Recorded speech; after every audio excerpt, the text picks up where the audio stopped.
Hello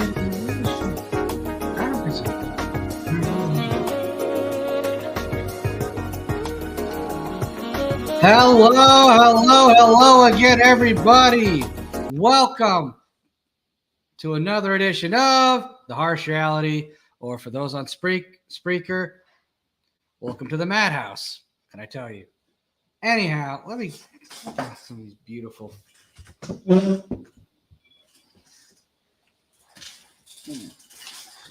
Beautiful. Never mind. Okay. Let me play this on a loop real quick.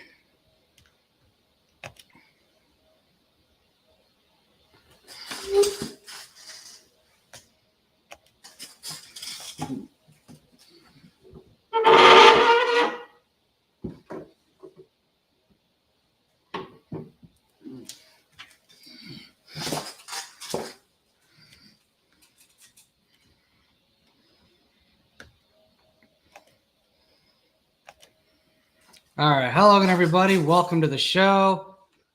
Like I said, welcome to another edition of The Harsh Reality, or for those that don't know who I am, or for the ones on Spreaker, welcome to the Madhouse, where we'll randomly stop a show just to rearrange some beautiful artwork. You see? It's myself on CSHR Radio by the lovely Emily J.A. Monken. She painted this beautiful photo. Beautiful portrait of me. See, it has Zachary Sonny Edwards, who does all the frog enthusiasts, who co-hosts all the open mic nights at O'Neill's, along with BCA. And I call him BCA because he likes to try to practice every single religion at the same time. So it makes sense that he has all the colors, like a pigeon or a peacock, of course a microphone. Wanted to show that out there. And but before we get the show started, but you know what? Let's get down to it. I don't care. When the hell did people become so fucking retarded? Like, it's one thing if they're called it normies or sheep. I have to put that in quotes now because I don't even know who the hell's who anymore. Lose their damn minds. It's another thing when the truthers, critical thinkers, and researchers and activists, I have to put that in quotes because I don't know who the fuck's who anymore, start doing the same damn thing. And it's stupid. When I'm seeing some of these live streams, I won't mention any names because, well, I think it's redundant at this point. And I'm seeing people like, man, I'm so tired. Man, I'm so tired of doing live streams and speaking up about the issues and all this. The issues of what's going on with the world. Here's a newsflash. This is the lowest version of activism there is. The lowest version. Like what live streaming is to activism is what prayer is to worship. Straight up. And anyone that says otherwise, they don't get it. They're not a real activist.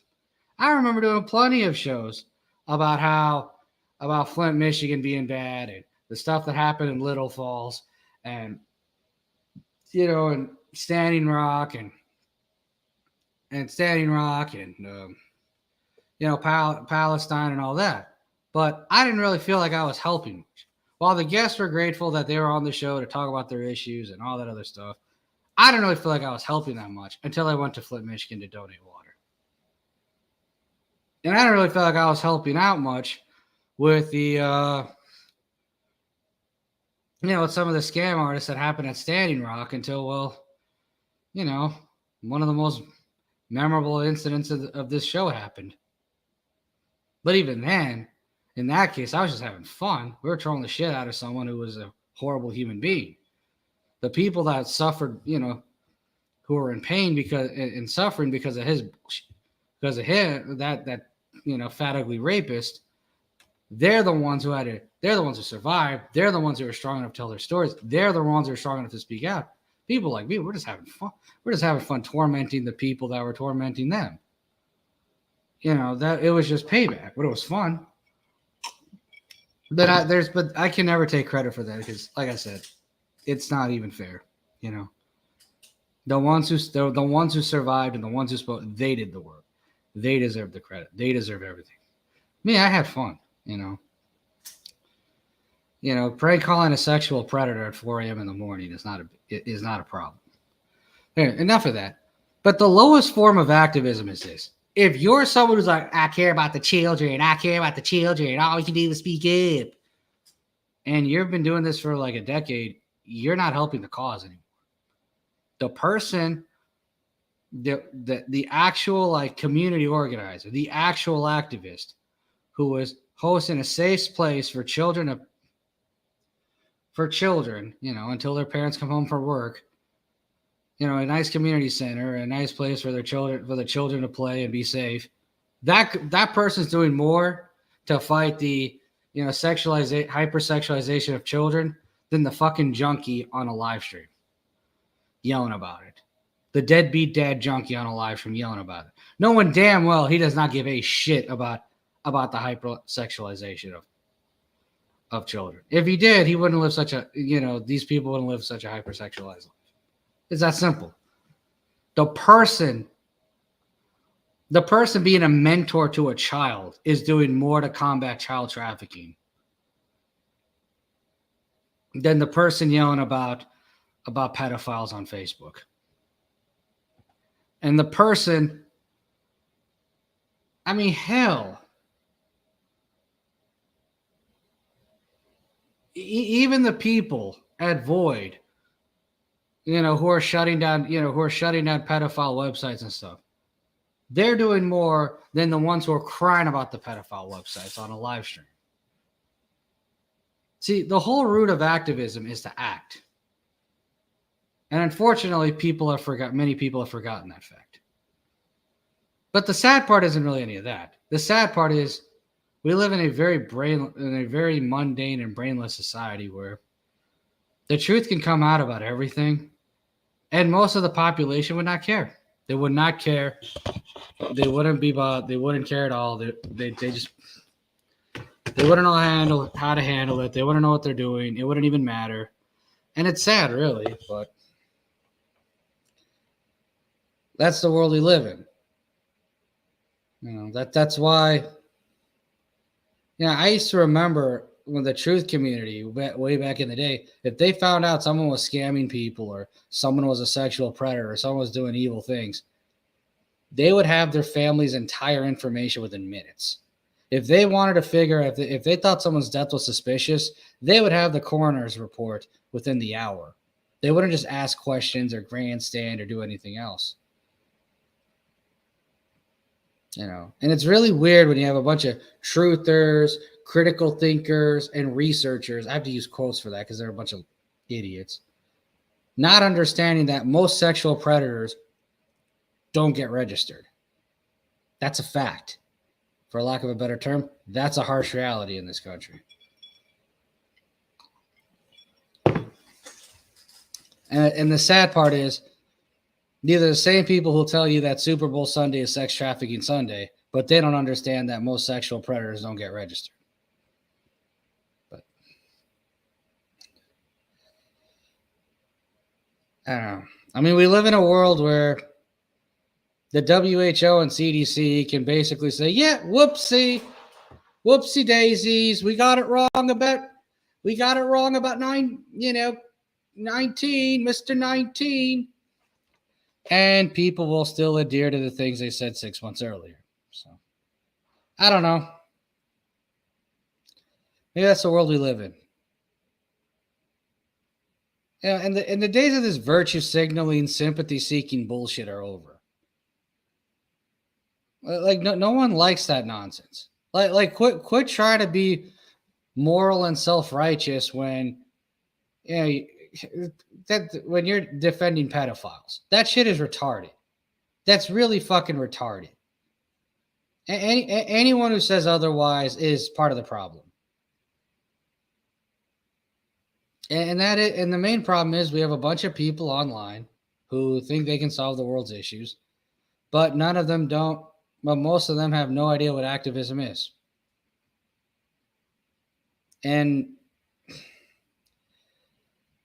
And the show, tonight's show is called The Harsh Reality of Perspective and the Harsh Reality of Activism, because there's a lot of perspective is not something that many of these people seem to understand. You know,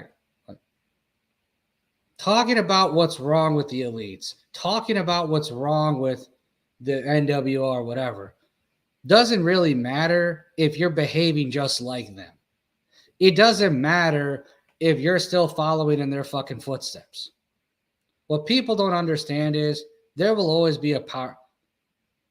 Until society collapses and there is the quote-unquote actual Great Awakening, which I don't see that ever happening, but if it does, you're always going to have a power vortex. And the people who collapse and the people in charge of that vortex, in charge of the world and all that, once they leave, someone else is going to step in. Unfortunately, people don't seem to realize that.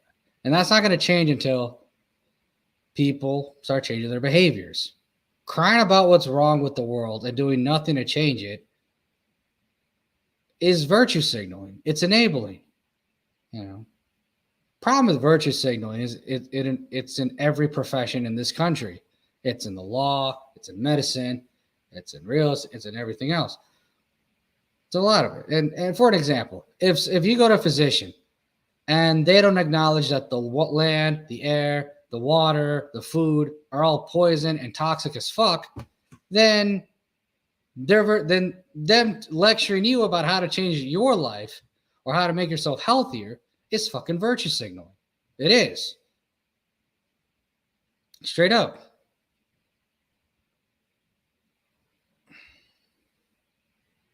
Or if an attorney is supposed to know about defamation law and all that, but they don't understand how public figure laws work, well, then they can't help you.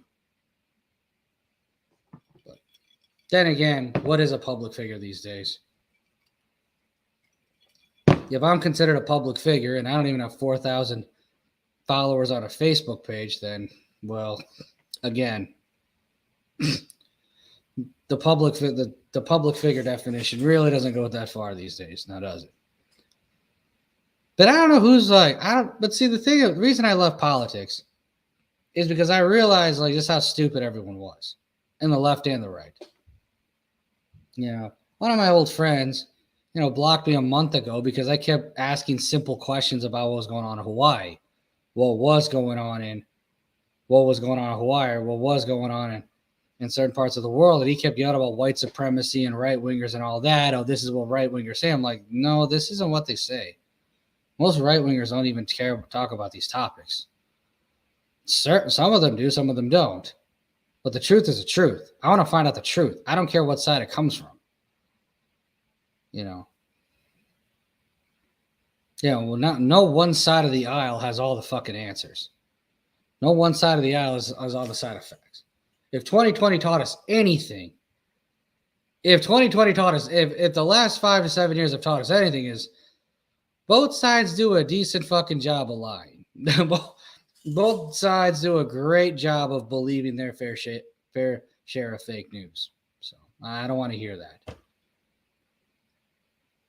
If half of your base, if 70-something% of your base, leftists, believe that there's a 50-50 chance that you're going to be hospitalized if you get COVID, well, I mean, that's called medical misinformation. I mean, whether or not COVID's a real disease or not, well, that's for a different show. Anyway, and then, you have right-wingers who are still faced on this hope of they're dear to the leader and God Emperor and gonna just take down the deep state and arrest everybody and have another shutdown and clean up Washington and all that stuff. It's like, yeah, I don't think that's going to work. If that was going to work, it would have worked a long time. Right. Valerie Lee says there's no virtue in either political cult and very little truth. Absolutely. That absolutely. But I'm talking beyond the sides. I'm not even talking about the parties. I'm talking about the ideologies. It's weird. It's first of all, talking about oh, well, what about white supremacy? Well, these white supremacists are the ones saying that, oh, voting doesn't matter. Voting doesn't this. First of all, white supremacy is white supremacy is a Western problem. It's not an Eastern problem. You leave America and Western Europe, you're not even gonna. No one's even gonna know what that is. Straight up, no one's gonna know what that is. Before someone's, it would have been certificate back in the day. Yeah, that was decades ago. Like that's not today. That's not today. That's not today. In Trinidad and Tobago, just because you have light skin doesn't mean you're the elites. No. There's some parts of the world you can have really light skin and be treated like, well, just treated like. So it doesn't matter. The bottom line is, and second of all, if we are going to pretend that this paradigm is the left and right paradigm still exists, then I got news for you. There's many people who are black extremists and black activists or pro-black activists that will tell you that left or right, they're just paraphrasing them from what I've seen lately. Left or right, it really doesn't matter because both sides are a different flavor of the same white supremacy. So if you want to play that game, know that it's bipartisan. And according to them, they're not gonna vote for anyone unless they get a pro-black agenda in the policies. Otherwise, they won't even care. So I'm just putting that out there for all the what about white supremacy? What about this? Yeah, most of them will tell you it's bipartisan. Just letting you know that. But that's an issue. But that's the problem. It's like people are such short-sighted idiots. And the weird part is when I had a friend do that to me, who was friends with me in through the 2016 and 2020 Bernie era. It's like, dude, did you forget that our votes don't count? Why are you so upset about nonsense? You can't really say left leaning news is real or right leaning news is real. Like, no, it's not. Most of it is fake. The only way you find out the truth is basically by finding out when it's not being reported. Why is something not even talked about? I mean, look at how the media works. 6 years ago, everyone the mainstream media tried to glorify punching Nazis.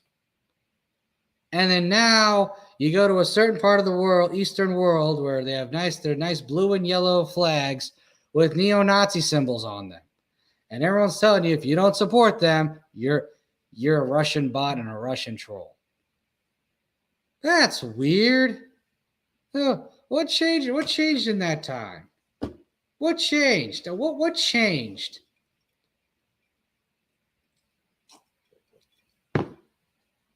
But see, it goes both ways, though. It goes both ways. 2020 was great because you had a bunch of right-wingers talking about how bad single-payer health. We're talking about how using left-leaning talking points. Hey guys, well, if insulin isn't free, if insulin is expensive, and so are the other medications, why would you believe anything of a vaccine and all that? I'm like, oh my God, that came from a right-winger? Oh my.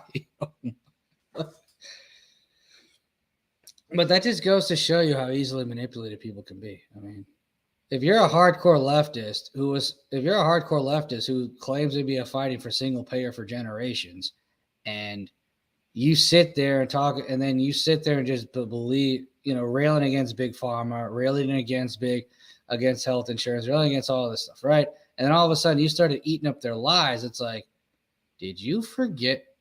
Do you have amnesia? Did you forget the last few decades? Are you okay? Are you okay? But I don't know.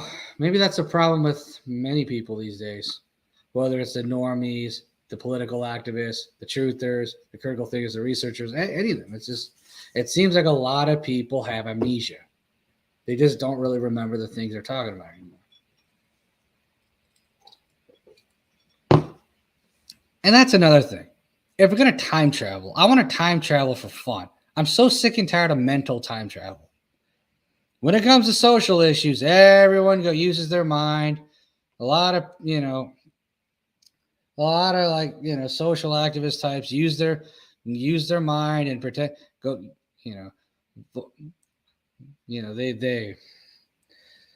They travel through the depths of their brain, to the deepest depths of their brain, of their gray matter, just to pretend it's 1982 or 1993. We're talking about social issues.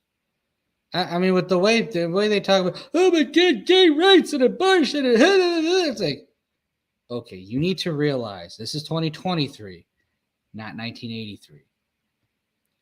Not 1983, not 1993. This is 2023.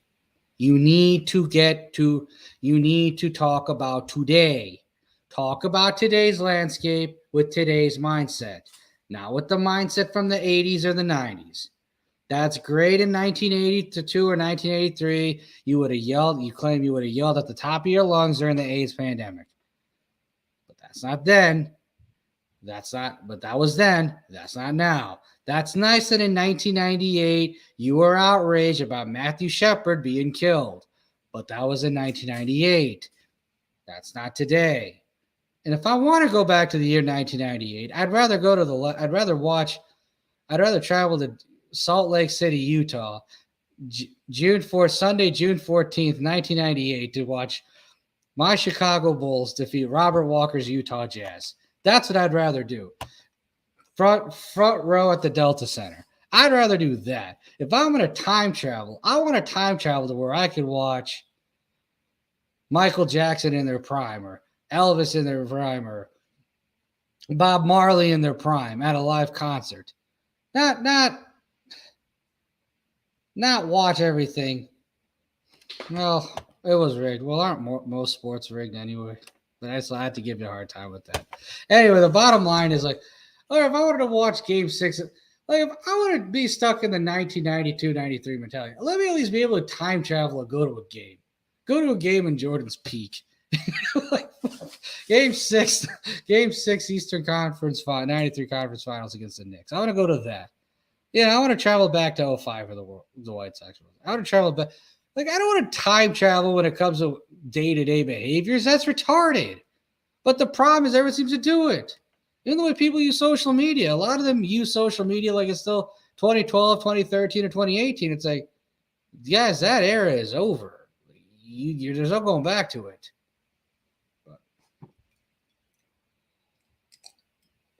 But what do you do when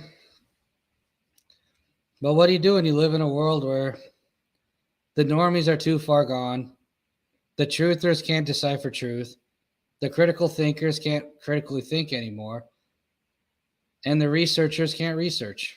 Actually, I should put quotations for all of them because I'm sure there's some real ones out there that are still there, but a lot of them just don't get it. And the crazy part is when people speak out about someone being slandered, a celebrity being slandered or whatever, when they're supposed to have been in the game, in the research, truth, or critical thinking game for 30 years, and they don't even understand how control opposition works. What's the point? What's the point? I don't get it.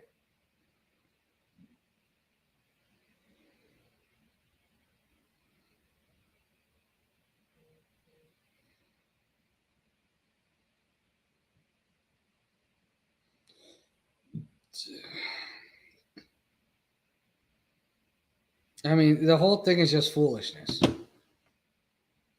But that's what happens when you live in a post-truth, post-discovery era. I mean, Epstein's flight list has been out for how long? And it doesn't really matter. And people really haven't reacted that differently. I mean, it hasn't been as much of a change as you think. But what I will say is I have noticed that it was kind of weird. 15 years ago, everyone made such a big deal.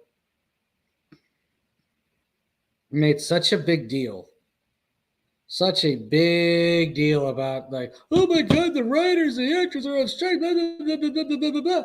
And now it's like no one even. Now it's like, the same things happened 15 years later, and you don't even hear a word of it outside of, Mockingbird Media. But even that's kind of even that's very quiet these days.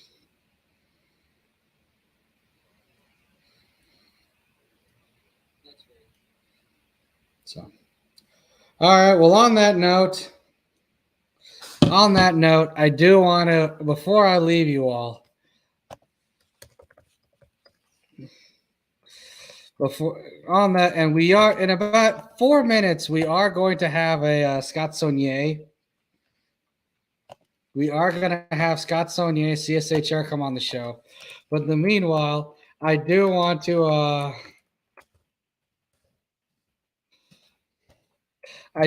show a video of my co-host Scott Saunier playing a certain song, playing the piano.